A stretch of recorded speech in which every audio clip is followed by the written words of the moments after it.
Ahoj kamarádi! Ahoj. Dneska jsme si pro vás připravili opakování předpon a ve hře, která se jmenuje Hadí sprint. Takže já jsem si připravila hada.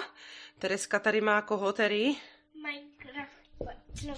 Minecraft človíčka, Minecraft nějakýho lišáka, nebo co to je. Takže my se připravíme na start a potřebujeme kostičku. Tak, který? Tam jsme si dali kostičku. Máme připravenou kostku.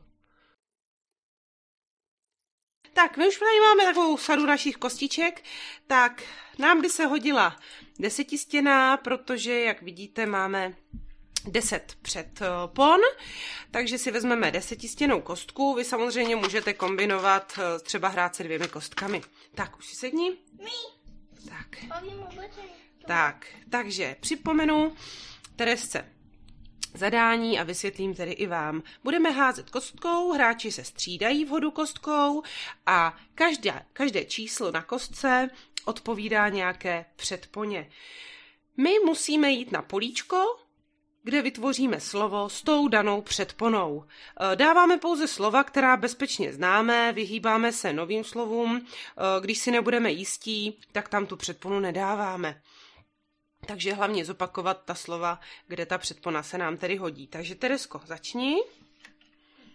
Tak. 5. Takže. Rozstát, ne? To by bylo. Rozhnout taky, ne? Rozpadnout. Jo, rozpadnout, výborně. Tak, můj had je připravený. Tak, já mám 9, což je od. Tak, odstát. Náš odstát? Odstávají ti uši. Odstávat, to by bylo odstávat asi. Takže odhnout? Ne. Co to máš? Odpadnout. Tak odpadnout, jsem s tebou. Tak můžeš pokračovat. Tak to budeme házet a vlastně ten, kdo stoupne na poslední políčko je v cíli. 7. Naddělat, naddát, naddat, nadložit. Taky divný, nevím. Znáš to, neznáš. Nadpustit, nadnést. Nadnést. Aha, nadnést třeba nějaký problém, že? Něco se mi děje, tak můžu ho nadnést a chcem ho vyřešit. 5. Rozdělat. Tak, to jsem poskočila o 1. 4. Předávat. Tak, 3. Vdát se, ano. Vdát někoho. 7.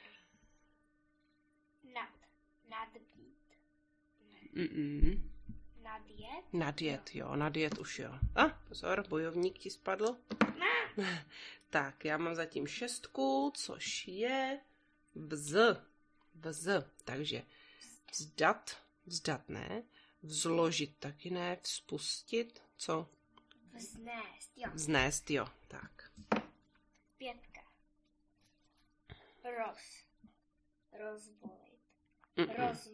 Rozmluvit. Rozmluvit by šlo. 2. Odávat. Ne. Obít. Jo. Obít? No, asi ne. Ojet, to je spíš oběd, ne? Tak. Ovolit. Co máš ty? Omluvit. Někoho omluvit. Tak jsem s tebou, dohnala jsem tě. 3. Vkoupit, vvázat, vlámat, vskočit. Padám. Máš těžký meč? Tak, já mám 5. Rozmluvit. A kde jsme stáli? My jsme stáli mluvit, takže rozvázat. 7. Nadlít, ne, to používáš spíš nalít, ne? Je nadkázat, nadsednout, nadřadit. To by asi šlo. Tak, 0, hážu ještě jednou. 4. Přelámat, no to jsem neposkočila. 8. Předtéct, předrazit, předpustit, předměnit, předstát, předkrýt, předpálit, předletět. Předletět. Asi nejlepší, viď? Turo, to spopojila. Taky 8. 3. Skočit. To se teda ploužím jako ten hrk. 9. Odchod. Odchod. Hehe. Tak, 2. Olít. Okázat, jo, okázat. Okázat? Okázalý. No, ale to je okázalý, ale okázat ne. Osednout, to ne. Pořadit. Otéct. Mohl by mi otéct něco, ne? Otéct. Neotekl koň. 3. Vlézt. Je. Ještě jednou 6. Co to je? Vz. Tak co bys řekla? Vzrazit. Vzpustit. Vzpustit? Asi ne. Vystát. Vzkrýt. Spálit. Vzletět. Vzletět. 6. Taky vz. Stáhnout. Ach jo. No, tě doháním. Zase 6. Vzchod. Vzlézt. Už jsem tě dohnala. Ne, pojď. Ještě jednou. 3. Vstavět. Vdaný tady. Ale spíš vdaná. 4. Někdo je vdaný. To je pravda, no. Vdaný. To asi ne, viď? Tak jich dál. Vdaný je nesmysl. Vdaný.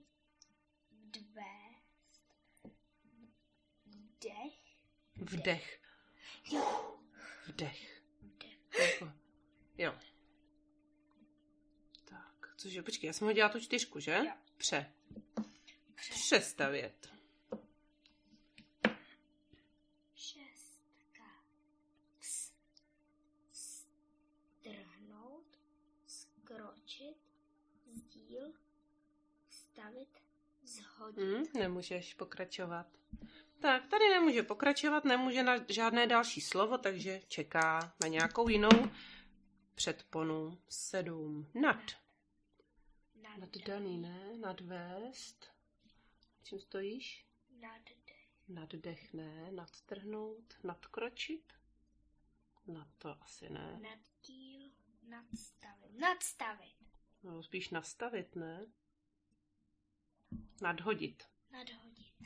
A to už jsem asi v cíli. Člověče. Ne, až tady. No a co mám teďka já hodit? Když jsem v cíli. Tady jsem si hodit. 2. Odtrhnout. Okročit, oddíl, ostavit, jo.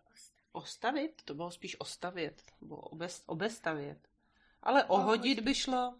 No, tak jsi se mnou. Dobrý. Ne. Jo? Ne, ještě musíme hodit. Hodit 0? Tak, samozřejmě normálně si můžete s dětmi konec uzavřít, jak je libo. Tereska teď zvodilila. Tak, měla jsem 4 pokusy, teď ty. 2. Tak jsi vyhrála, gratuluji. Tak, to byl náš hadí sprint, takže jak jste viděli, závěr jde udělat s dětmi, jak se vám to bude líbit. Normálně asi kdo dojde na poslední slovo, tak by vyhrál. Ale vidíte, že děti sami si ten konec můžou zvolit, jak chtějí. Takže si užijte další hru a mějte se hezky. Ahoj!